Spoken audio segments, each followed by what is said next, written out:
Hello, Virtual English 4 students. So you have to write a persuasive speech. If you haven't done so, go ahead and watch the persuasive speech video for the persuasive speech assignment, and then come back here because that will make a little bit more sense of some of the things I'm going to talk about. If you want much more in depth, that will be it. Right here, we're just going to talk about two things. One, you got to pick your topic. And two, we're going to talk about counter arguments because that's essentially what the majority of a persuasive speech is a counter argument. That's how you bring them to, that's how you bring the audience or the opposition to your side.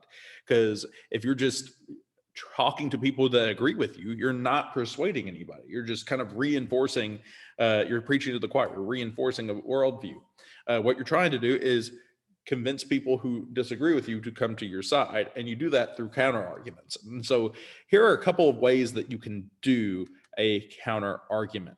So sorry about this. This is just the picture I took after first hour whenever I wrote it on the board. But you kind of have two options for counter arguments. So here, counter arguments right here. You have two options. The first one is the hamburger, and then you also have the bowling method. So the hamburger method acts like this.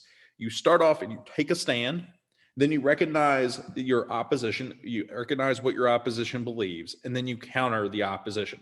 And so you're treating your opposition kind of like a hamburger patty.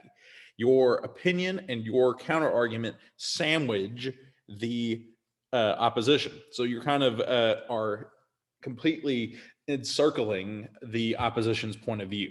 That is a very good way to kind of like introduce where you're coming from to begin with. The hamburger method is a really good one to use at the very beginning of a speech or a piece of persuasive writing. The other option you have is the bowling method, also known as the set them up and knock them down. So with this method, you begin by setting up the counter argument. You begin setting up, here's what the opposition believes, and you kind of put them in play, the pins in place. After you get it all set up, you spend the rest of the paragraph like a bowling ball coming through and rolling and knocking over the pins with your evidence and your facts and the information you're using to help counter. Keep in mind, you're not necessarily attacking like trying to be ugly attacking.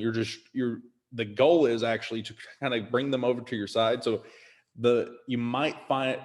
you're knocking it down might be just saying, here's our common ground, but here's where we differ, and here's why I am right compared to you. Both of these are excellent ways to do it. You need to use both of them, mix it up. It helps add variety in how you are presenting your argument and your thoughts. As I mentioned, hamburger is probably good to use at the beginning. Bowling is really good to use near the middle and near the end. But you aren't here to learn about, I guess you're technically here to learn about persuasive strategies, but you're more concerned about what your assignment will be. So here is your assignment, as you can read on the thing, I guess. I want you to tell me what your persuasive topic will be. So what is your topic for this persuasive speech? That's the first thing I want you to do.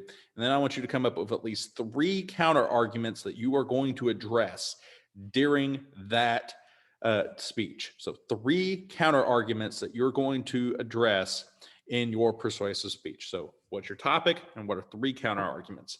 That is the plan for today. That's the assignment. I look forward to seeing what your speeches will be about. If you have any questions, please email me at pdavidson@portugal.k12.mo.us. I'll see you on the flip side. Later, Renos.